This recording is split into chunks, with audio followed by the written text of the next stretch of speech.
Bueno, bienvenidos todos. Hola Jessy, ¿cómo estás? Feliz día por aquí. Bienvenidos a esta lectura del Bhagavad Gita. ¿Por qué? Porque se supone que ya yo había terminado una dinámica con otro grupo, pero a mí me cuesta quedarme quieta, me cuesta no hacer nada. Si tengo la oportunidad de compartir con ustedes, ¿por qué no habría de tomarla? Entonces, vamos a hacer unas invocaciones breves y vamos a hacer una lectura del Bhagavad Gita. Vamos a leer un verso en particular y lo vamos a extender todo lo que sea posible porque es posible. Y tratemos de mantener esto lo más cercano posible. Si hay preguntas, si hay dudas, si hay comentarios, no teman en levantar la mano y en hacerlo, porque digamos que este va a ser el último espacio del 2025 donde vamos a poder compartir así.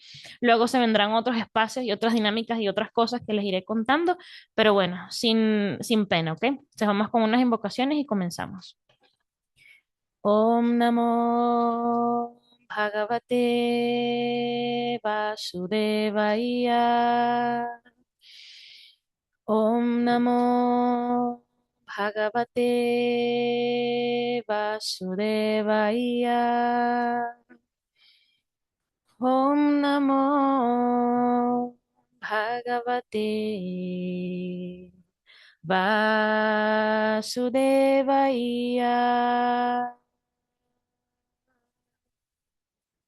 Om Jnanatimirandhasya Gyananjana Shalakaya Chaksur Ummilitam Yena Tasmai Shri Gurave Namaha. Nací en la más profunda y oscura de las ignorancias, pero mis maestros han abierto mis ojos con la luz del conocimiento y hacia ellos ofrezco mis más humildes reverencias. Shila Gurudeva. Entonces, ahora sí, bienvenidos. Yo espero que todo el mundo esté bien, que hayan tenido días tranquilos. La Andrés Ojo volviendo. Estábamos preguntándonos por ti antes, estábamos preguntándonos cómo pasaste Navidad. Por favor, un update. Aquí está mi mamá. Estamos preguntándonos por ti. Mándanos un update por WhatsApp cuando puedas, ¿ok? Entonces, quería compartir con ustedes un verso, realmente todos los versos del Bhagavad Gita son propicios en cualquier momento, ¿sí? Yo a veces les digo a los alumnos que me preguntan, profe, pero ¿cómo se lee el Bhagavad Gita? ¿Pero cómo hacemos? El Bhagavad Gita funciona como usted quiera, como usted necesite que funcione. Es más, hay gente que yo conozco que dice, Diosito lindo, por favor, necesito que me digas algo hoy. Blip, abren y ahí hay un mensaje listo para usted. No es la manera quizás más respetuosa de acercarse al Bhagavad Gita, porque entendemos que este libro en esta era tan importante es la encarnación de Dios, es decir, este diálogo que se da entre cuatro personas en este Bhagavad Gita, es ese mismo Dios hablándonos a nosotros, es decir, nosotros tenemos que situarnos en este Bhagavad Gita como si fuésemos Arjuna y recibir esas instrucciones que están diseñadas para nosotros, ¿sí? Entonces, estamos obviamente en mood fin de año, mood revisión de lo que pasó, mood de lo que queremos hacer. Y yo sé que muchos de ustedes tienen aspiraciones de materiales, ¿sí? Estamos hablando de metas, estamos hablando de ahorros, estamos hablando de un montón de cosas, pero hay algo que va a trascender esos deseos materiales que nosotros tenemos, que no es tan mal, ¿sí? Valga la redundancia. Nosotros no tenemos por qué sentir que si estamos habitando un proceso de yoga de manera consciente, entonces no podemos tener aspiraciones, no podemos tener metas, no podemos trazar planes. Sin embargo, todas esas metas y esos planes van a ser atravesados por este conocimiento. Entonces, quizás yo tenga una meta de convertirme o de desempeñar X rol este nuevo año, pero no para lucrarme, no para ahorrar, no para finalmente disfrutarlo, sino porque quisiera explorar una manera nueva de servir, una perspectiva diferente en la que yo me puedo sentir útil. Nada en la vida.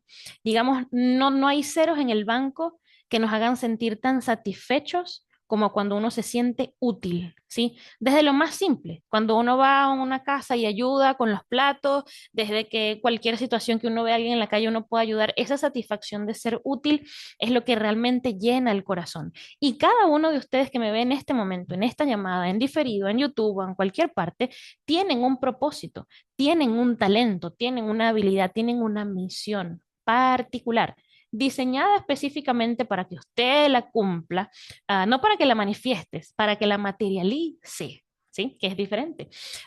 Y en función de eso, habitando esa misión, considerando ese propósito como la prioridad más alta, más elevada, más urgente, entonces finalmente nosotros conectamos con lo que se llama autorrealización, ¿sí? Esa autorrealización de la que hablan todos los libros de yoga no va de una persona evaporando el cuerpo, de una persona mística levitando, no, va de una persona que está conectado plenamente con su propósito, ¿sí? Que no intenta hacer lo que hace el de al lado porque le va bien, ni lo que hacen las otras personas porque se ve mejor, sino lo que a esa persona le corresponde, ¿sí? Entonces, por aquí hay unas personas en la sala de espera. Muy bien, ya somos algunos aquí en línea. Entonces, en esta época donde estamos revisando constantemente qué vamos a hacer el próximo año, que el próximo año les cuento que es en 5 minutos básicamente, es importante entender desde dónde vamos a construir esa realidad del 2026, ¿sí? Ese 2026 puede pasar por debajo de la mesa. Ese 2026 puede pasar entre preocupaciones, en estrés, en ruido mental, en un montón de cosas que queremos acumular, ¿sí? Desde acumular lo más básico, comida, ropa, zapatos, electrónicos, dinero en general. O puede irse ese 2026 viviendo cada día de forma presente. Es decir, que cada día que nos vayamos a dormir digamos, sí, yo hice exactamente lo que necesitaba, no lo que quería, no lo que deseaba, no lo que yo pensaba que era justo y necesario para mí, sino lo que yo necesitaba. Ese yo necesitar a veces es ser muy proactivo, es a veces superar el obstáculo que representa la mente con mucha actividad, manteniéndonos ocupados 100%. Y ese estar presente y estar consciente a veces también va a significar dar un paso hacia atrás, saber descansar, saber alimentarnos de forma correcta, saber rodearnos de las personas correctas, ¿sí? No porque queramos ser sectarios, pero queremos ser selectivos. Una persona con un conocimiento espiritual sabe perfecta y precisamente qué le favorece y qué le desfavorece en su práctica espiritual, porque su práctica espiritual está sosteniendo su vida. Entonces, al ser selectivos, tenemos que diseñar de forma muy cuidadosa cada uno de los días que nos regalen en este año nuevo. No entrar en un año nuevo pensando que tenemos 365 días más y como vaya viniendo, vamos viendo, si Dios quiere. No, no, no. Nada está garantizado, nadie nos debe nada. Dios no nos debe un año más. La vida, el universo, como le quieren llamar, no nos debe un año más en el que tenemos que vivir. Eso no podemos darlo por sentado. Entonces, cada día tenemos que vivirlo con la urgencia de conectar de vuelta con esa realidad interna, con ese propósito y con esa misión que está diseñada única y exclusivamente para nosotros y solo somos nosotros que podemos materializarla, ¿sí? Entonces yo quería leer un verso del Bhagavad Gita, porque a veces nos damos lo suficientemente duro con la práctica espiritual y pensamos que si no estamos haciendo un montón de cosas, esa práctica no está siendo efectiva y nos vamos hacia el extremo opuesto. Entonces, si no estoy haciendo todo, me desconecto y hago absolutamente nada. Y es importante que nosotros comprendamos, que vayamos comprendiendo esto. Si yo no les hablo desde una posición de poder, les digo, mis niños pobrecitos, ustedes no saben, no sabemos, ¿sí? Cómo realmente atrapar esos conceptos, cómo darles vida. Pero eso se va, digamos, ese parabrisas se va despejando a medida que constantemente escuchamos esto y vamos tratando de comprender cómo esto yo lo puedo llevar a mi vida, ¿sí? Entonces, en este verso que vamos a leer hoy, como les digo, lo vamos a estirar un poquito para hablar tal vez una horita, cerca de una horita, vamos a entender o vamos a comenzar a entender, vamos a comenzar a meditar en esto. Cada esfuerzo que nosotros hagamos por sostener una práctica espiritual eficiente y sobre todo sincera, ninguno de ese esfuerzo, por más chiquito, por más grande ese compromiso, se pierde jamás. ¿Sí? Entonces, yo creo que vamos a comenzar leyendo el verso. ¿Por qué? Porque no me quiero adelantar y porque ustedes saben que me puedo adelantar una hora antes del verso y no es lo justo. Entonces, tenemos a una invitada de honor que de vuelta quiere leer el verso. ¿Y quién soy yo para decirle que no? Entonces, querida mami, este es el verso. Ya lo leíste antes, así que sin rollo aquí. Espérame, tienes que acercarte full al micrófono. Yo te lo acerco. En este esfuerzo no hay pérdida ni disminución alguna. y un pequeño adelanto en esta senda puede protegerlo a uno del peligro más temible de todos. Muy bien, ¿puedes leerlo otra vez? En este esfuerzo no hay pérdida ni disminución alguna, y un pequeño adelanto en esta senda puede protegerlo a uno del peligro más temible de todos. Correcto, correcto. Entonces, fíjense ustedes. ¿De dónde viene este verso? ¿O qué estamos hablando en este verso? ¿O de dónde saca Krishna este verso? Recuerden ustedes. Este es el verso 240. Creo que por ahí está Mary Frog. Si lo puedes poner en Vedabase, te ganas una estrellita. Venimos de una conversación donde Arjuna está, gracias mami, está tratando de entender qué significa cumplir con su deber. Arjuna, dentro de esta conversación, digamos, es el guerrero, es el protagonista, es la persona que va a definir el destino de los Kurus y de los Pándavas, que es una familia de primos divididas luchando por un trono que justamente pertenece a los Pándavas. Y Arjuna, como jefe de guerrilla de los Pándavas, tiene una misión muy clara. Es decir, en función de él, de su comportamiento, de su misión y de su efectividad en el campo de batalla, es que el ejército de los Pándavas tiene el éxito asegurado o no. Y entendamos que es una persona que vivió toda la vida siendo entrenado para llegar a este momento específico donde tiene que cumplir con su deber.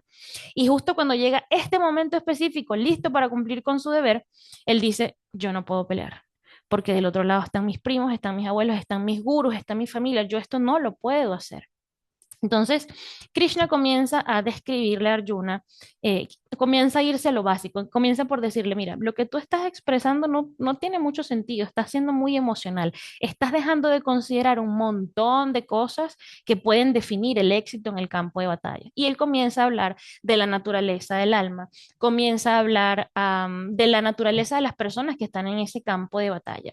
Y en este verso, Krishna comienza a hacer un cambio un poco en el lenguaje porque él le viene diciendo, mira, si tú actúas de esta manera vas a tener, vas a alcanzar una posición en los planetas celestiales, pero si no lo haces, entonces de alguna manera tu ego se va a ver afectado, tu reputación se va a ver afectada y eso cae un poco dentro del plano del karma yoga, si yo hago algo para recibir algo. Pero en este momento o a partir de este verso hacia adelante, Krishna comienza a hablar de una forma o de un camino un poco más sutil que es el camino del bhakti, ¿sí? Del esfuerzo dentro del yoga. Entonces, yo les quiero leer el significado, ¿sí? Que no les dije a mi mamá que lo leyera porque se iba a friquear, tiene algunos versos, unas palabras en sánscrito ahí, pero el significado por Srila Prabhupada de este verso dice, y hagan de cuenta, sobre todo para las personas que es primera vez que están leyendo el Bhagavad Gita, cada vez que yo diga conciencia de Krishna, piensen en espiritualidad. Conciencia de Krishna, ¿qué significa? Estar consciente es saber que algo está pasando, ¿sí? Es tener una percepción. Y Krishna está descrito acá como la suprema personalidad de Dios. Entonces, la conciencia de Krishna es ese proceso por el cual estamos conscientes de que Dios está en todo y todos, ¿sí? Y eso básicamente es lo que hablamos cuando definimos la espiritualidad. No hay espiritualidad sin Dios. Una persona que diga, soy extremadamente espiritual, pero Dios no lo tengo muy claro, esa persona ni es espiritual, ni cree en Dios, ni es chicha, ni es limonada. La naturaleza espiritual viene del ser espiritual y el ser más elevado espiritualmente hablando y materialmente hablando y etcétera, es Dios. Entonces es Dios de donde se desprende esas dos energías, material y espiritual, y esas energías se manifiestan en este mundo, ¿sí? Entonces, cada vez que diga actividad o conciencia de Krishna, ustedes piensen de forma más amplia en el proceso de espiritualidad. Entonces, esto dice, la actividad con conciencia de Krishna o el actuar en provecho de Krishna sin esperar complacer los sentidos constituye la máxima cualidad trascendental del trabajo. Ni siquiera un modesto comienzo de dicha actividad encuentra impedimento alguno. Es decir, ni siquiera algo poquito que nosotros estemos haciendo por nuestro camino de espiritualidad va a tener ningún impedimento. Ni puede ese modesto comienzo perderse en ninguna etapa. Cualquier obra que se comienza en el plano material tiene que ser completada, pues de lo contrario, todo el asunto se vuelve un fracaso. Pero cualquier obra que se comienza en el proceso de conciencia de Krishna o en el proceso del camino espiritual tiene un efecto permanente aunque no se complete, y ya vamos a entender cómo se ve eso. Por lo tanto, el que ejecuta dicho trabajo no pierde nada, ni siquiera si su trabajo dentro del proceso de conciencia de Krishna queda incompleto. Un 1% que se haga con conciencia de Krishna produce resultados permanentes, de manera tal que el siguiente comienzo es a partir del 2%, mientras que en la actividad material, si no se logra el éxito en un 100%, no se obtienen beneficios. Y ya les voy a contar esta historia. Ayamil desempeñó sus deberes con cierto porcentaje de conciencia de Krishna, pero por la gracia del Señor, el resultado que disfrutó al final fue del 100%. En el Srimad Bhagavatam hay un hermoso verso en relación con esto. Dice, si alguien abandona los deberes propios de su ocupación para trabajar dentro del proceso de conciencia de Krishna y luego cae por no haber completado su trabajo, ¿qué pierde con ello? ¿Y qué gana uno si realiza sus actividades materiales perfectamente? O, como dicen los cristianos, ¿de qué le sirve al hombre ganar el mundo entero si pierde el alma eterna? Las actividades materiales y los resultados de ellas se terminan con el cuerpo. Pero el trabajo que se realiza con conciencia de Krishna lleva a la persona de nuevo al proceso de conciencia de Krishna, aún después de la pérdida del cuerpo. Así pues, al menos es seguro que en la siguiente vida se tendrá la oportunidad de nacer de nuevo como un ser humano, o bien en la familia de un brahmana o en la familia de personas que estén dedicadas al cultivo de la conciencia, culto y eminente, o en una rica familia aristocrática, que le brinde a uno una mayor oportunidad de elevarse. Esa es la cualidad única del trabajo que se hace con conciencia de Krishna, ¿sí? Entonces aquí vamos a tomar algunas cosas de este significado, ¿sí? Pero ¿qué tenemos que entender de entradita, clarito? Lo que nosotros hacemos con una perspectiva material acaba cuando se acaba el cuerpo, ¿sí? Usted que me está viendo que es profesor, que aquí hay una persona con una compañía de turismo, aquí hay gente farmacéuticos, aquí hay profes de yoga, aquí hay X, Y, Z, gente que tiene trabajo corporativo.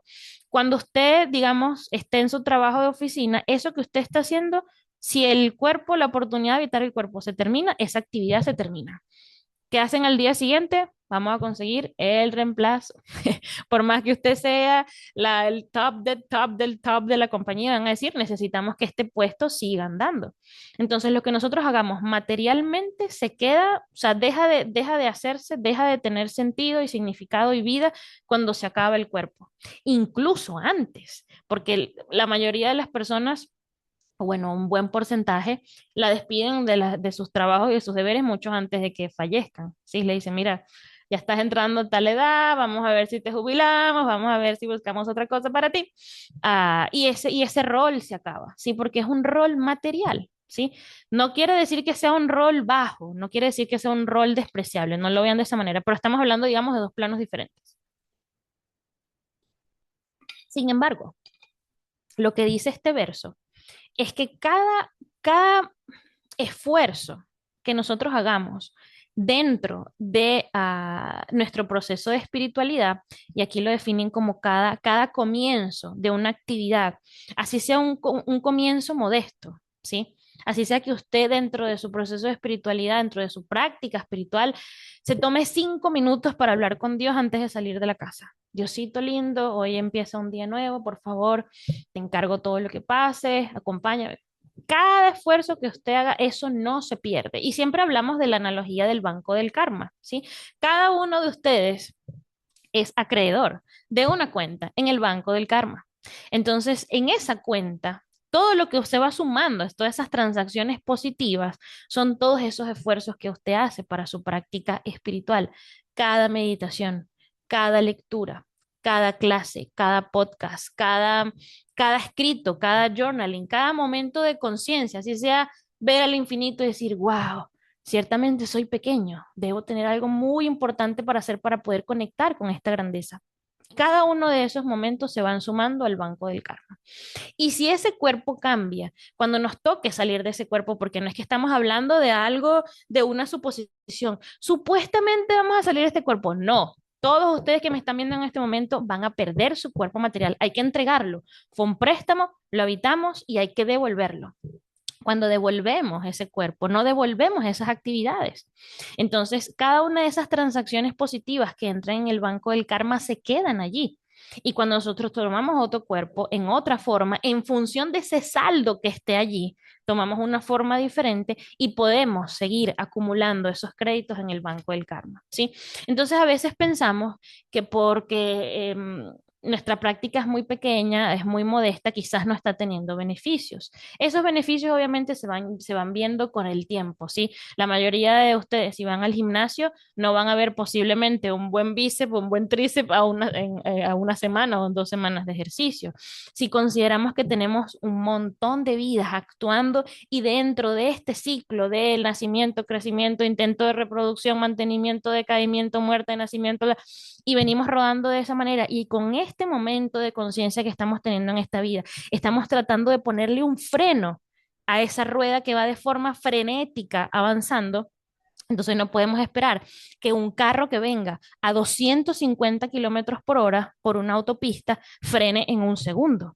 Pero cada actividad que nosotros hacemos, si vamos, digamos, por esa autopista del karma, listos para estrellarnos con un destino final, como lo vemos en las películas, a 250 kilómetros por hora, y sabemos que ese proceso del yoga le va metiendo el freno a ese carro con cada minuto de conciencia, ya no vamos actuando de forma desconectada, yendo porque tenemos que ir, entonces sabemos que va a ser difícil frenar de golpe, ¿sí? Incluso en ese intento de freno van a haber algunos volantazos hacia los lados, ¿sí? Y esos son momentos donde tenemos esas reacciones que son extáticas o que nos sentimos demasiado mal, pero de alguna manera ese volante se va estabilizando y nosotros vamos tomando control de nuestra conciencia, control del volante, ¿sí?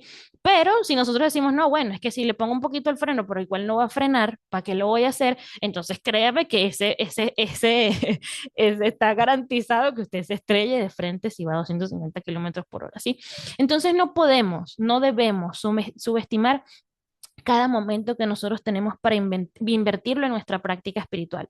No quiere decir que usted tenga que dejar su trabajo, que tenga que dejar su familia, que tenga que dejar sus deberes, que tenga que dejar las cosas que le gusten, pero nosotros podemos coser todos esos momentos con la conciencia, con el conocimiento. Ese conocimiento puede atravesar todos esos roles y todas esas responsabilidades. Entonces yo cuando voy al trabajo, no voy con la conciencia, ¿sabes? A ver a quién le meto la pata, a ver cuánto puedo ganar, sino mira, este trabajo finalmente esto es lo que yo estudié y de alguna forma si yo conecto con la posibilidad de servir, esto me puede ayudar, esto puede servir a mi camino espiritual, ¿sí? Esta familia que yo tengo, ¿están todos locos? Sí, yo también estoy loco, por supuesto que también. ¿Los escogí a dedo para trabajar lo que tengo que trabajar? Claro que sí.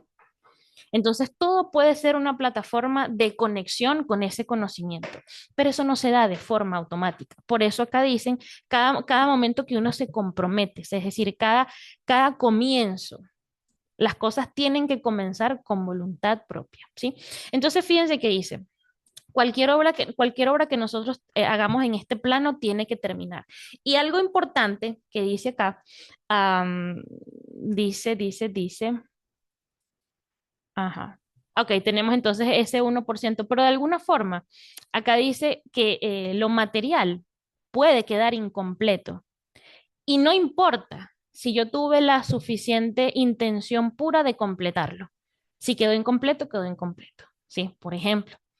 Imaginemos que ustedes todos trabajan en una oficina y tienen un jefe que le dice, tienes hasta hoy, 28 de diciembre, a las 12 del mediodía, que son en este exacto momento, tienes que entregarme un informe de un review de todo el 2025.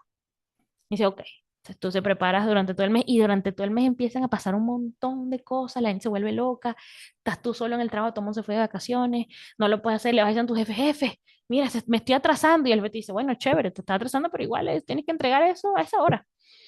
Y al final del día llega ese 28 de diciembre al mediodía y el jefe le dice, a ver el reporte y uno dice, mira, yo tuve toda la buena intención de hacerlo, pero no lo logré. ¿Qué va a decir ese jefe? La mayoría va a decir, o sea, tu buena intención, no puedo hacer nada con tu buena intención. Se necesitaba el informe a las 12 del mediodía. Si no está, no hiciste. Queda incompleto. Sin embargo, cada cosa que nosotros hagamos en el plano espiritual sí importa. Cada intención que nosotros pongamos a actividades muy pequeñas sí es valioso, sí es aceptado, sí entra en el banco del karma y sí nos deja avanzar 1%. Y cuando vayamos a hacer un segundo esfuerzo, vamos a comenzar para ir al 2% y así sucesivamente.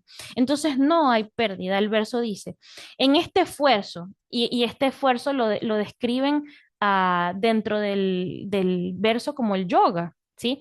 En este esfuerzo, porque es un esfuerzo, porque vivimos en un mundo material que está caracterizado por estar cubierto con una capa ilusoria que nos hace pensar que tenemos cosas más importantes que hacer y que ser, que conocernos a nosotros mismos, que entender de dónde viene nuestra existencia, que cuestionar, hacer preguntas profundas y en función de eso salir al mundo material a poder desplegar esos roles. Y eso es un esfuerzo, se siente a veces, y díganme ustedes si no se siente así, cuando uno tiene la intención de poder avanzar desde la perspectiva espiritual, se siente que uno va a contracorriente. Y entonces la gente empieza a decir, bueno, sí, muy bonito lo que tú dices, pero al final del día hay que pagar las cuentas, sí, yo, o sea, lo que tú quieras, pero, y el mundo te empuja a otro lado, a ver hacia otro lado, a interesarte por otras cosas. Entonces, estar dentro de una práctica espiritual implica un esfuerzo. Y ese esfuerzo que nosotros manifestemos, ese esfuerzo que nosotros le digamos a Dios, sí, hoy es un día más para esforzarme, es extremadamente apreciado. Sí, extremadamente, no un poquito, extremadamente. Entonces, en este esfuerzo, en esta práctica de yoga, no hay pérdida ni disminución alguna. Es decir, incluso, y existen otros versos que ya los vamos a leer si nos da chance, incluso cuando intentamos hacer algo y no nos sale de la manera correcta, no llegamos a ese resultado, pero nuestra intención fue tan pura como para conectar con ese resultado, no hay pérdida, no hay disminución. No tienes que regresar, no tienes que volverlo a intentar, todo cuenta.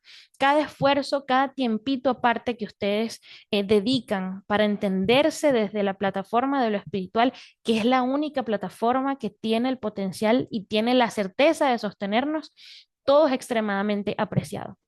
Cuando nosotros recostamos o dejamos reposar nuestra existencia sobre lo material, la vamos a pasar muy mal. Porque ¿cuál es la característica típica de lo material? Que es cambiante. Tenemos plata, no tenemos plata. Sale el sol, se va el sol. Sube la marea, baja la marea. La gente se siente feliz, la gente está molesta, la gente está así, y así constantemente. Entonces, imagínense, y lo hemos hablado antes, cómo yo puedo echar raíces, cómo yo puedo sentirme estable, cómo yo puedo sentirme satisfecho, recargando toda mi fe en algo que está moviéndose muy rápido.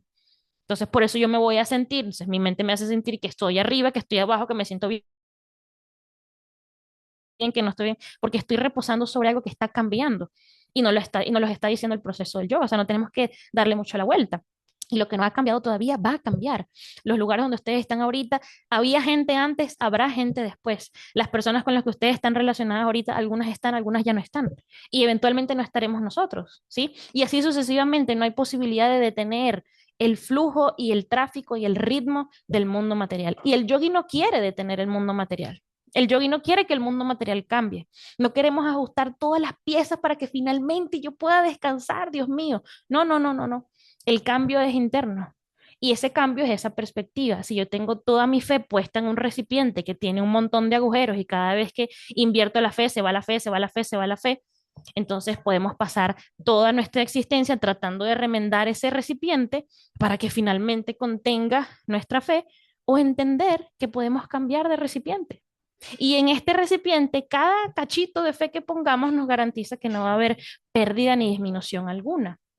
Y fíjense que dice, un pequeño adelanto, un concepto que nosotros entendamos en esta vida, una frase, algo que podamos poner en práctica. Y digamos, bueno, qué tan complicado puede ser? Aprender a ser humildes, aprender a ser compasivos, aprender a ser regulados, aprender a ser amorosos, reaprender, por supuesto. Cada cachito de conocimiento que en nosotros se pueda convertir en sabiduría, que es conocimiento puesto en práctica, puede protegerlo a uno del peligro más temible de todos. Y acá les voy a conectar con una historia, que es la historia que dicen acá en el significado. Dice, Ayamil desempeñó sus deberes con cierto porcentaje de conciencia de Krishna, con cierto porcentaje de perspectiva espiritual, pero por la gracia del Señor el resultado que disfrutó al final fue el 100%, ¿sí? ¿Qué pasó con Ayamil? Ayamil, y esa historia está en el Srimad Bhagavatam, Ayamil era, digamos, venía de una familia de brahmanas, de una familia de personas que cultivaban el conocimiento y dentro de la sociedad eran personas que impartían conocimiento espiritual. Entonces, este Ayamil estaba total y absolutamente dedicado a esas labores, ¿sí? Era un brahmachari, era una persona renunciante en su juventud, ayudaba a sus padres, de alguna manera era bastante regulado, tenía bastante conocimiento, había cultivado una práctica espiritual bien enraizada.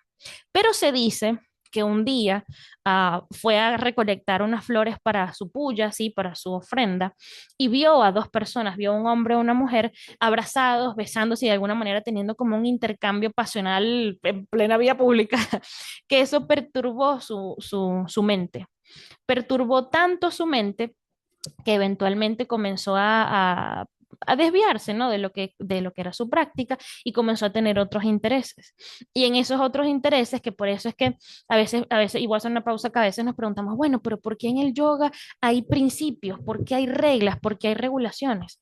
Porque no sabemos en qué momento un cachito de esas cosas que vemos, que pensamos que son inocuas, que no tienen mucho efecto, pueden tumbar años de práctica, años de entendimiento y finalmente quebrarnos, hacernos un jaque mate y sacarnos de esa meditación que tanto nos ha costado construir.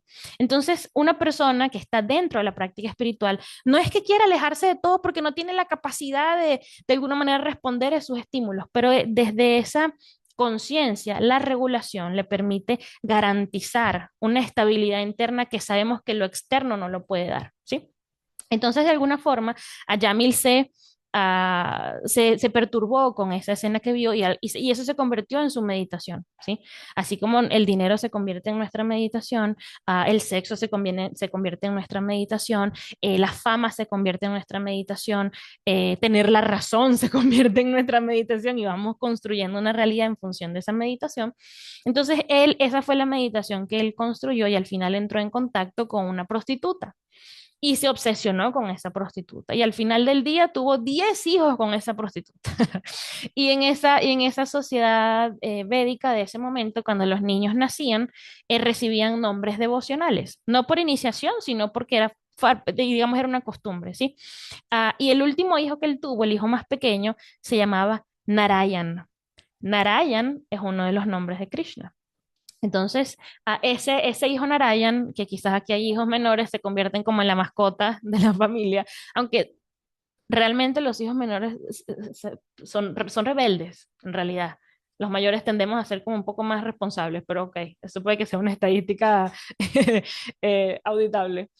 Pero entonces Narayan se convirtió como en la mascota del papá y comenzó, obviamente a Yamil comenzó a envejecer y Narayan comenzó a asistirlo, ¿sí? Comenzó a estar para él en los momentos donde él ya estaba un poco más decaído.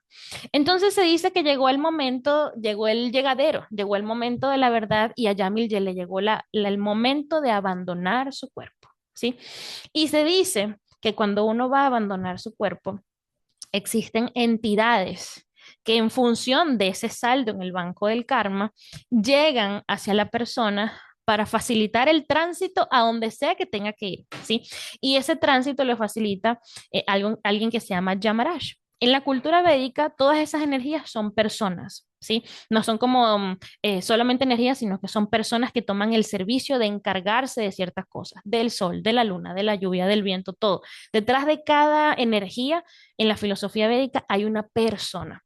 Entonces, esta persona, a Yamaraj, le llegó el momento de buscar a Yamil y llevárselo a un destino realmente poco favorable. ¿Por qué? Porque el hombre se dedicó a robar, se dedicó a alcoholizarse, se dedicó a drogarse, un montón de cosas y obviamente todo eso fue restando de su banco del karma y por supuesto la siguiente forma no iba a ser muy favorable porque parte de lo que se dice en el Bhagavad Gita es que si uno se obsesiona con algo, ¿sí? Con disfrutar algo constantemente, en su vida siguiente le van a dar una forma para que lo disfrute como es.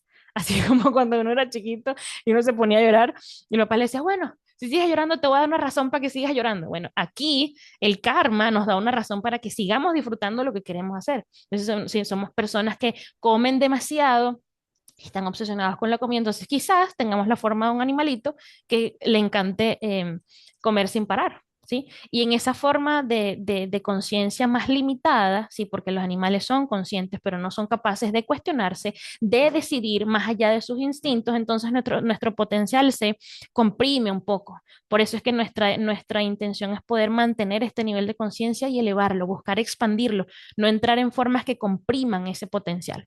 Entonces, volviendo a la historia de Yamil, ya le llegó el momento de la verdad y él comenzó a ver a estas entidades vivientes que no se veían muy amigables porque le iban a llevar para el destino que él merecía. Sacaron las cuentas, 2 y 2 son 4, este es el destino que le toca, chao. Y él, en ese momento, tuvo como un flashazo de conciencia porque llamó al hijo y empezó a decir, Narayan, Narayan, Narayan, para que lo asistiera. Y diciendo Narayan, Narayan, él reconectó con esa práctica espiritual que sostuvo por tantos años hacia Narayan, hacia Dios, hacia Krishna. Y él mismo se preguntó, ¿qué pasaría si ese Narayan a quien yo serví por tanto tiempo pudiese ayudarme, pudiera salvarme en este momento? En ese momento que hubo una reconexión con ese 1% que él ganó durante su vida y que después lo desperdició con un montón de cosas y un montón de hábitos, malos hábitos, en ese momento se manifestaron las entidades vivientes, digamos, del camino luminoso, ¿sí? Que son los sirvientes de Narayan. Y le dijeron, esta persona ya no se puede ir con ustedes, esta persona es parte del personal del señor Narayan, así que se va con nosotros. Y le decían, pero no entiendo, esto es una persona que se ha dedicado a robar, a hacer esto, y cómo que va a tener un destino luminoso. Él pronunció la palabra Narayan. Él meditó en la persona, en Narayan. Él meditó en Dios, él reconectó con Dios y reconectó con su práctica. Y ese 1% es lo que dice Kashila Prabhupada. Ayamil desempeñó sus deberes con cierto porcentaje y por la gracia del Señor el resultado que disfrutó al final fue del 100%. Es decir, ese 1%, ese 15%, 20%, desde un corazón con fe lo llevó al 100%, ¿sí?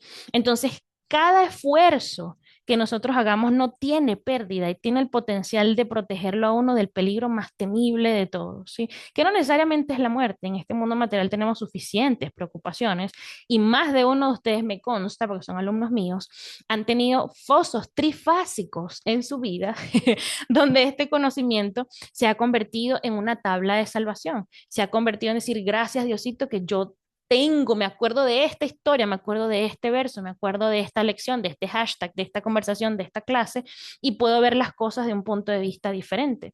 Ahora, ¿qué es lo que no puede pasar? ¿Qué es lo que no puede pasar que nosotros digamos, bueno, mira, espérate, déjame dedicarle un ratico al yoga y ya cuando llegue el momento del llegadero, ya sabes, Narayan, Dios, Diosito, eso no puede pasar. Primero, porque nosotros no sabemos cómo vamos a salir de acá. Y segundo, porque una persona con un conocimiento espiritual, ávida de conocimiento espiritual, quiere cultivar un corazón sincero y quiere entender qué tanto es capaz de expandir su mejor versión hasta el final. Es decir, llegaron con un 100% en esta vida y de alguna manera decir, ok, listo, todos mis esfuerzos, o sea, dejé, como decimos los venezolanos, el pellejo lo dejé puesto allí, ¿sí? Y eso es trabajo, trabajo, trabajo. No es un trabajo que nos prive de hacer otras cosas, es un trabajo que sostiene las otras cosas que estamos haciendo, ¿sí? Entonces, el mundo material nos va a dar muchas razones para estar desconectados, para estar distraídos, para estar desmotivados, para estar desinteresados, desanimados, y constantemente. Y sentir, mira, yo no sirvo para esto, yo no tengo este potencial espiritual, yo no tengo este conocimiento, yo no tengo este insight, yo no tengo esta capacidad de razonar. Pero aquí Krishna está diciendo, Dios está diciendo, el Bhagavad Gita está diciendo, cada esfuerzo, cada pequeño esfuerzo no se pierde, no me dejo de acordar de cada 5 minutos que tú dedicaste a hablar conmigo, ¿sí? Entonces, obviamente, si Diosito nos dice, cada minuto que tú hablaste conmigo se quedó en mi corazón y es un 1% para que tú sigas caminando y llegando hasta ese 100%, donde ya no nos vamos a separar, entonces yo no quiero 5 minutos, yo quiero la mayor cantidad de tiempo, porque no sabemos hasta qué momento, como lo decimos siempre, nos dicen, stop, se acabó la posibilidad de seguir construyendo, a salir. ¿sí? Y no tenemos que hacerlo desde el miedo, tenemos que hacerlo desde la convicción de que cada vez que uno conecta con una realidad espiritual, decir, sí, yo no soy esta mente que me está diciendo que haga esto y que haga esto, sí, yo no soy este cuerpo que me está diciendo que me meta esto, que experimente esto, no. Yo soy una conciencia mucho más elevada, mucho más sutil, mucho más pura que todo lo que pasa a mi alrededor. No tengo que descartar lo de mi alrededor, pero no tengo que mimetizarme con mi alrededor, ¿sí? Entonces, seguimos avanzando acá en este verso y si tienen dudas, consultas, porfa, sigamos conversando allí. Ah, ok, entonces dice acá, si alguien abandona lo que está un poco más abajo en el significado, ¿no? Si alguien abandona, Mary, yo creo que, Mary Frog, creo que pusiste fue el texto, si puedes poner el link para que la gente pueda avanzar con el significado también sería chévere. Am, entonces, si alguien abandona los deberes propios de su ocupación para trabajar dentro del proceso de la espiritualidad y luego cae por no haber completado su trabajo, ¿qué pierde con ello? ¿Sí? Y esa es una pregunta que yo en algún momento, sin tener mucha conciencia de este verso, se la hice a alguien, porque alguien me decía, listo, gracias. Alguien me decía, bueno, pero ¿y qué pasa si el día de mañana no hay Dios, no hay Krishna, no hay Bhagavad Gita, todo fue una mentira, te metieron el dedo en el ojo, te sacaron la lengua? ¿Qué pierde uno con cultivar el conocimiento? ¿Qué pierde uno con tratar de convertirse en su mejor versión? ¿Qué pierde uno con alimentarse de forma consciente? Cada cosa que yo me meto en la boca, de alguna manera está creando una realidad interna que me va a ayudar o no a mi proceso meditativo, de yoga, de práctica espiritual, etcétera. Cada sonido que yo pongo en los oídos, entonces está haciéndome reafirmar ciertas realidades, ciertas creencias, ciertas identidades, cuando yo sé que mi única verdadera identidad es que soy un alma espiritual y todo lo demás forma parte del mundo ilusorio que eventualmente debo descartar, debo desligarme para poder seguir. Y así con cada estímulo. Entonces, al final del día, uno se convierte en una persona selectiva, pero porque uno quiere explorar qué tanto puedo lograr yo con lo que tengo. A veces nos sorprendemos. Con lo poquito que lo hemos intentado de forma consciente en nuestra vida, hemos tenido buenos resultados, hemos tenido reconocimiento, hemos logrado ciertas cosas en la vida, tenemos a lo mejor una familia estable, logramos criar dos, tres, cuatro, cinco chamos, tenemos un matrimonio estable, tenemos un techo sobre la cabeza. Eso dice que algo lo hemos hecho bien y quizás lo hemos estado haciendo como a media máquina. ¿Qué pasa si abrimos la compuerta al 100% de esa conciencia? ¿Qué nos está limitando? ¿Qué se puede perder al explorar el proceso de espiritualidad y la conciencia al 100%? Y es lo que dice acá, como dicen los cristianos, ¿de qué le sirve al hombre ganar el mundo entero? Tener 1.2 millones de followers, 1 millón de likes, 1 millón de views, 1 millón de ceros en el banco, la casa más ostentosa, el carro más ostentoso, el último celular, plata en el bolsillo. ¿De qué le sirve al hombre ganar el mundo entero si pierde el alma eterna? Es decir, si el precio que hay que pagar por tener todo eso que tenemos que entregar, hay que devolver, no nos la podemos llevar a ninguna parte. El precio que hay que pagar por eso es estar total y absolutamente desconectados de nuestra conciencia y de nuestra única y verdadera identidad y naturaleza que no abandonamos cuando sí tengamos que abandonar el cuerpo. Entonces no es cuestión de elegir o tengo plata o soy espiritual. No, pero entender por qué estoy haciendo lo que estoy haciendo y cuál es el precio que yo estoy pagando, ese precio intangible que yo estoy pagando haciendo lo que estoy haciendo. Sí, por supuesto. Y les voy a poner mi caso porque ¿para qué irme para otra parte? Aquí estoy yo. El precio que yo estaba pagando, pues sí, por supuesto, una compañía multinacional que, ujú, hay realidades varias en todas partes. Am, pero ¿cuál era el precio que yo estaba pagando? Por ejemplo, no tener la compañía de mi mamá, no estar en mi casa, no tener la oportunidad de decir, mira, tú como que tienes una habilidad para poder comunicar esto que a ti te funciona de forma medio efectiva. ¿Cuándo te vas a atrever a experimentar qué significa meterle el pecho a esto 100%? Cuando tengas 50, 60, que necesites asistencia, si es que llega a los 50 de los 60, ¿sí? ¿Cuál es el precio que estamos pagando por hacer lo que estamos haciendo? ¿Qué estamos dejando de hacer y sobre todo de ser por hacer lo que estamos haciendo porque creemos que eso nos va a sostener? ¿Sí? Entonces, esta existencia, como les digo, es interesante. Es como malabarear con algunas cosas, ¿sí?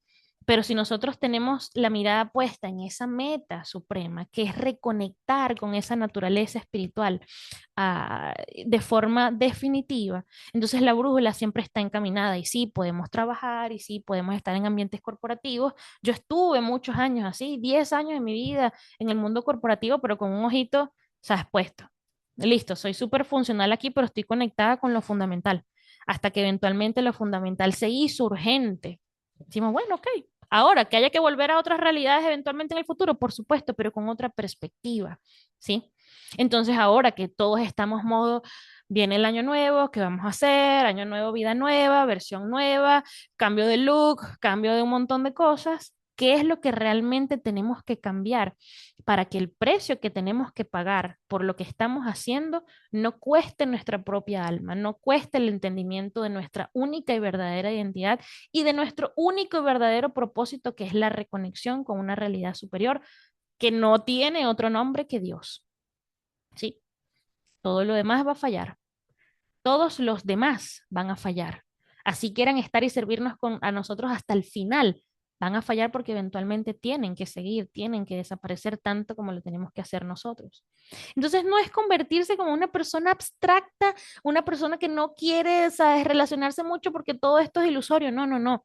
Estoy tan convencido y ese deseo, y esto es importante, ese deseo dentro de mi corazón es tan ardiente de poder regresar a esa realidad espiritual, donde no tengo que lidiar con estas dualidades y donde únicamente puedo ser lo único que soy. Ese deseo es tan ardiente que yo puedo, sabes, externamente puedo moverme, puedo ir, venir, puedo trabajar, puedo hacer, puedo construir, puedo disfrutar, puedo reírme, puedo dormir, puedo salir, puedo entrar, pero constantemente mi meditación es diferente. La perspectiva con la que veo las cosas que gano y pierdo es diferente. Cuando tengo algo y gano, digo, listo, en este momento lo puedo aprovechar, pero no lo voy a agarrar muy duro porque sé que lo tengo que soltar. Cuando pierdo algo, cuando pierdo a alguien, entiendo, sí, este mundo es incómodo y es dinámico. No tengo que entonces soltar y tratar de entonces mutilarme porque estoy soltando. No, suelto. Es dinámico. Algunas veces voy a agarrar y algunas veces voy a tener que soltar. Entonces yo puedo funcionar, pero desde ese deseo ardiente de reconectar con algo que no cambie, que me satisfaga, y eso es lo único que realmente nos llena el corazón, y esa persona es única y exclusivamente Dios. ¿Sí? Entonces, para ir terminando, am, hay una historia adicional, ¿sí? Que mis estudiantes de siempre la conocen, ¿sí? Ok, hay una pregunta acá. Me encantan las preguntas. ¿Por qué? Porque me retan, chicos. Hay que buscar retos en la vida, salir de la zona de confort. Ahí entra el concepto de confianza radical, por supuesto, por supuesto. ¿Qué significa confianza radical? ¿Sí? Y a veces a nosotros no nos gusta la palabra radical, ¿sí? Y de hecho, pudiéramos hacer un ejercicio mientras tanto. Esa confianza radical, ¿qué significa? Y lo vimos en la última sesión que tuvimos en el Mindset Lab. Radical significa fundamental o esencial. Esto es de acuerdo a la Real Academia Española, ¿ok? Total o completo, ¿sí? Esa confianza radical y esa responsabilidad radical, am, de alguna manera sostiene nuestra vida. ¿Por qué? Porque sabemos, este verso es confianza radical. Cada cachito de conocimiento y de entendimiento que tú concibas, eso no se pierde. Eso lo guardo yo, dice Diosito. Y cuando lo necesitas y reconectes, cuando sea que tengas que reconectar, porque yo entiendo que es difícil y eventualmente te puedes caer, pero cuando te levantes vas a seguir. Entonces uno dice, listo, yo me invierto al 100% porque del otro lado hay una persona que me inspira confianza radical, absoluta, completa.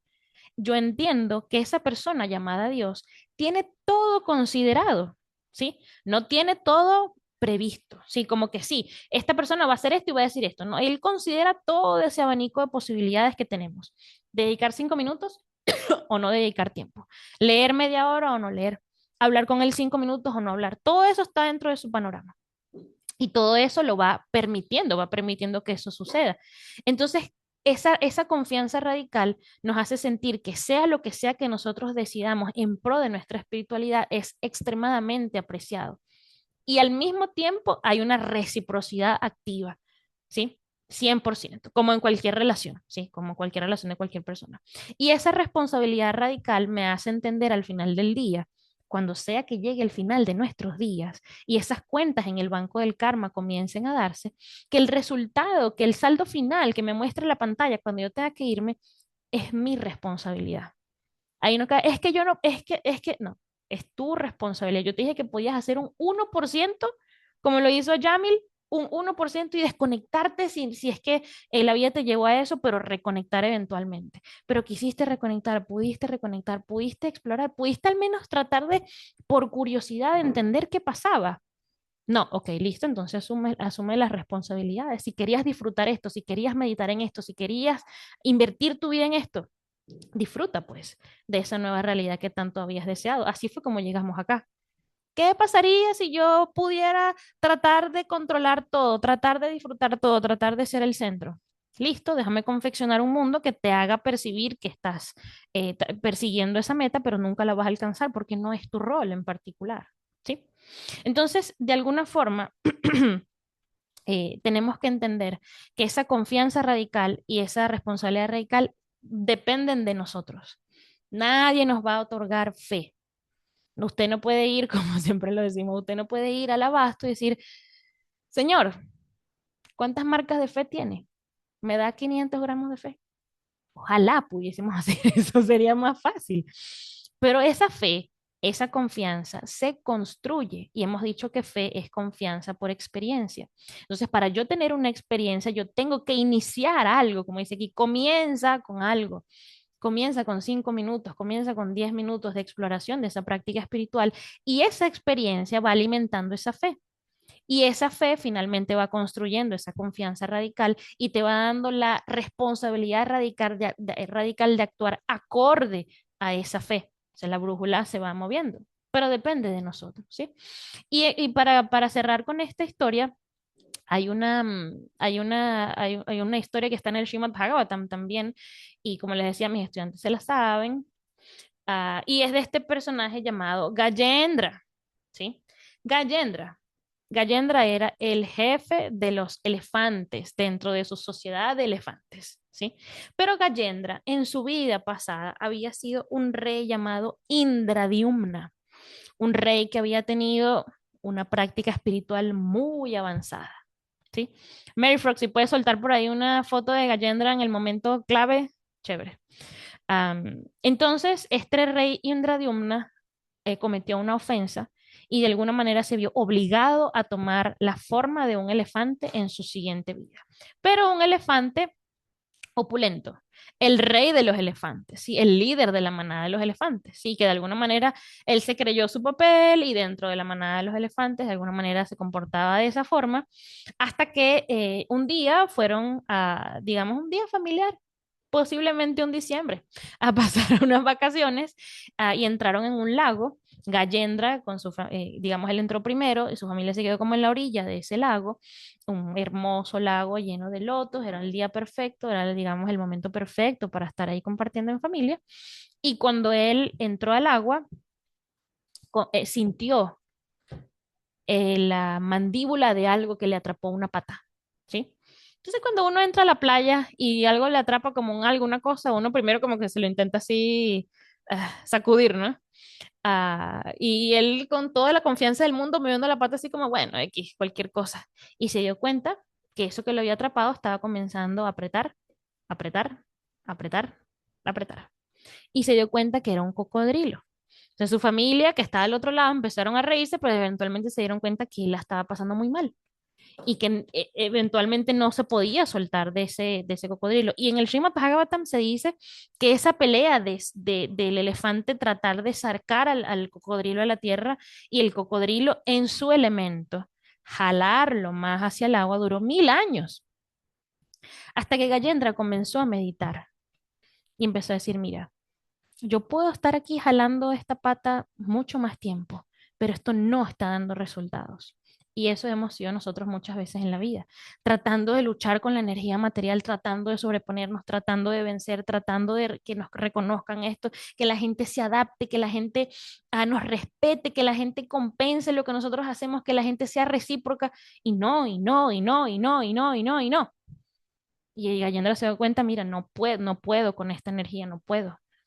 Y eventualmente él comenzó a considerar que sus esfuerzos en solitario no iban a ser efectivos. Y en ese momento él reconectó con su práctica espiritual cuando era Indradyumna, ¿sí? Dios le dio la gracia de reconectar con ese momento. Y esa gracia Dios la entrega de forma deliberada. No es como que Diosito, a ver, o sea, practiqué lo suficiente, imprime tu gracia sobre mí. No, no, por eso la gente reza por gracia. Diosito, ¿qué quiero de ti? Tu gracia, porque es algo que sabemos que no se entrega de forma tan barata, porque es algo que sabemos que no podemos encontrar. Entonces, por la gracia de Dios, por la gracia de Krishna, entonces Gayendra comenzó a reconectar con todas esas oraciones que cuando era el rey Indradyumna se había aprendido de memoria, y no es que se lo aprendió de memoria, eran parte de su vida, eran su manera de reconectar con Dios todos los días. Y les digo algo, esas oraciones en el Srimad Bhagavatam son de las más hermosas. Si usted quiere, cada vez que usted quiera decir, bueno, es que no sé cómo hablar con Dios, es que no sé cómo decirle, que por ahí vamos a tener un espacio de 21 días de oración otra vez, vaya y lea las oraciones de Gayendra. Toda esa expresión de amor está impresa de forma magnífica en el Srimad Bhagavatam.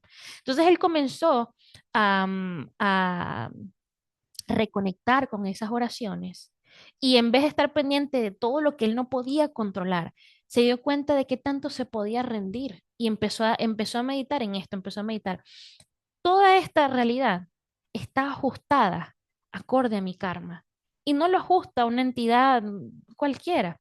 Todo esto viene entregado de las manos de Dios. Entonces, si yo estoy en este problema metido ahora, de alguna manera yo me lo busqué. ¿Sí? Y cuando nosotros abrimos esa puerta y cerramos la puerta del victimismo, donde el mundo te debe, el mundo te tiene que compensar, te mereces lo mejor del mundo. A veces no nos merecemos lo mejor del mundo porque a veces no actuamos como lo mejor del mundo.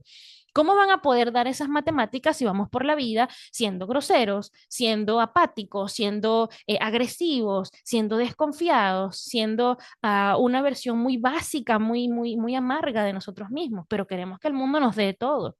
No es así. Cuando abrimos esa puerta de decir, oye, ¿sabes qué? Quizás lo que a mí me está pasando en mi vida, yo me lo busqué. Y quizás no me acuerdo, quizás sí, pero si yo me lo busqué, entonces yo entiendo que esto es una reacción, alguna acción desconectada de mi propia naturaleza y yo la asumo para subsanar eso, porque además sé que Dios me está dando esta plataforma para subsanar eso, para que mi evolución siga, para no estar atascado en un mismo escalón, ¿sí? Para avanzar del 1% al 2%. Cuando Allende reconectó con eso, se dice algo, y fíjense que yo no había alumnos por ahí que ya se sabían esta historia. Atención aquí. Yo no sabía, y lo leí hace poco, lo leí en el último Kartik, que tuve un grupo de lectura pequeñito con mi profe y uno de sus amigos, hermanos espirituales. Se dice que en ese momento, Krishna, Vishnu, como le quieran decir, él estaba en su palacio, ¿sí? Y él sintió la, la, mm, el llamado de Gayendra. No el llamado de Diosito, por favor, ayúdame. Ahora es el momento que tienes que aparecer, Diosito. O sea, una meditación profunda. Todo lo que está pasando viene orquestado por ti. Yo asumo lo que tenga que asumir. Gracias, Diosito, por ponerme en esta situación porque me está enseñando algo que no lo entiendo, pero lo necesito y eventualmente lo voy a entender. Él eso lo conectó y él dijo, mi devoto me necesita.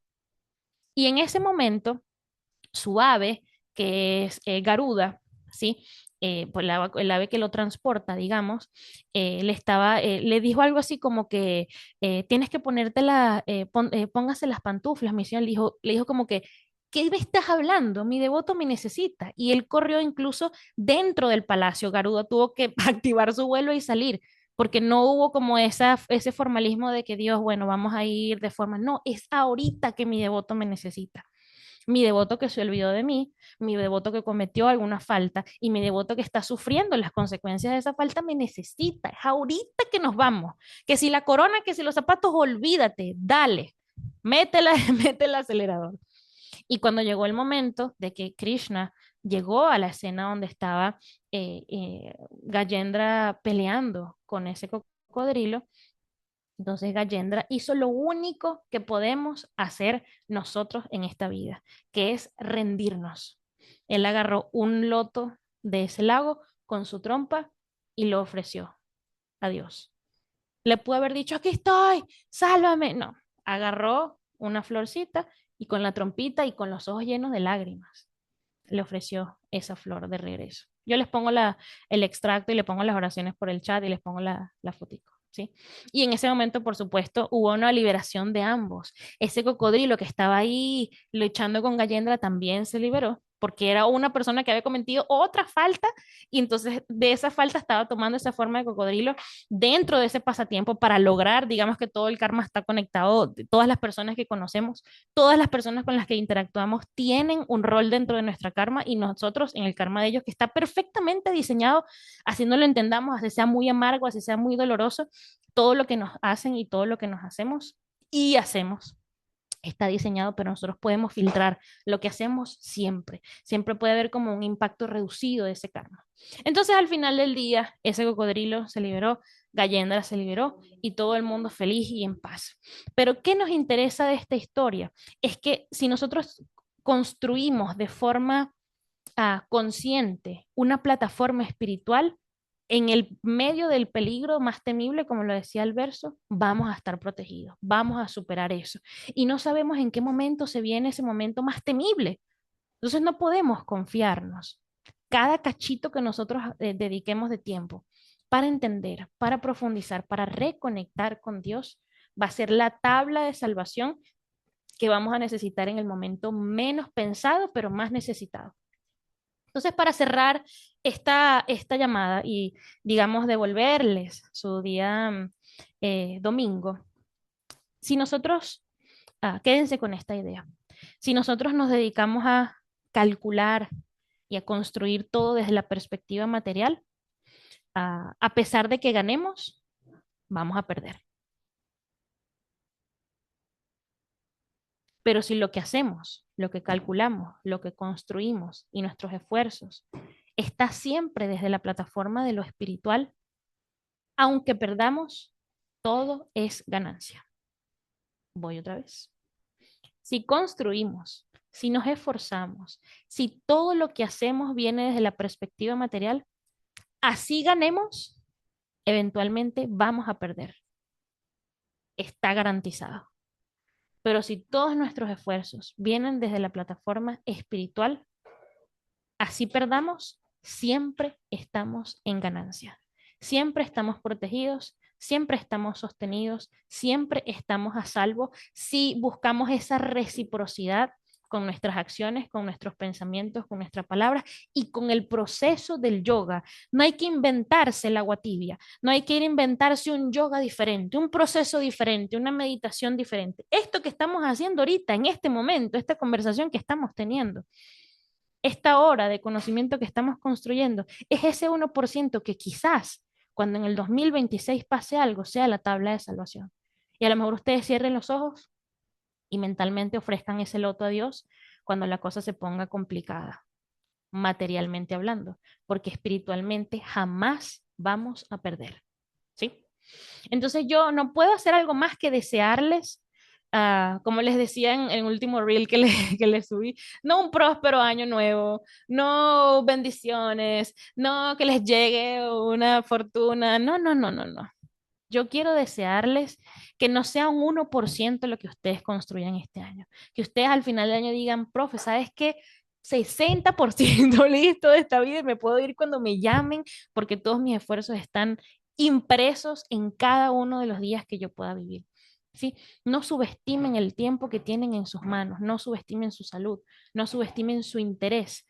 Habrán pasado muchas vidas para que a ustedes les interese escuchar esto un domingo al mediodía. No pierdan eso. Tenemos muchas maneras de estar conectados, desconectadas miles, millones, trillones, pero para estar conectados necesitamos dos o tres cositas. Necesitamos una comunidad que la tenemos, necesitamos un proceso que lo tenemos, que es el proceso del yoga. Entonces yo deseo que en ese 2026 sean como esa grulla que yo describía en el reel, que deja pasar lo pequeño, deja pasar los pececitos de los apegos, de la gente que me miró mal, del que no me hizo, no me aplaudió, el que no me reconoció, el que me falló, el que X, Y, Z. Dejen ir eso, suelten, suelten rápido y tengan la mirada puesta sobre el pez gordo. Y ese pez gordo es Dios y todo lo que tenga que ver con Dios. Y toda esa energía que nosotros imprimimos hacia ese proceso del yoga, que es la reconexión con Dios, nos promete un futuro maravilloso y nos promete una protección cuando la cosa se ponga fea, cuando el mayor de los peligros ataque. Estamos listos para atravesar eso. Y más allá de eso, no lo hacemos por estar protegidos, sino para poder purificar tanto nuestro corazón que ese amor que cultivemos en él corresponda con el amor que Dios tiene para nosotros, que es ilimitado. Entonces, mis queridas grullas, que tengan un 2026 maravilloso, por favor déjenme saber cómo les puedo servir. ¿Sí? Mándenme preguntas, pónganme a correr, pónganme a trabajar. De alguna manera, déjenme saber qué quisieran saber. Yo en este momento, en los próximos 2 días, salgo de viaje. Si están en el grupo del Bhaktigram, se vienen otra vez las historias de las vaquitas, si Dios quiere. No nos vamos a desconectar, vamos a seguir trabajando y no vamos a dejar que pase un segundo de ese 2026 sin invertir ese cachito de tiempo que sabemos que es lo más productivo que podemos hacer con nuestra vida. Entonces les mando un abrazo, gracias por dejarme servirles y nos seguimos leyendo por Bhaktigram. Gracias a todos, todos, todos. Hariom Tat Sat.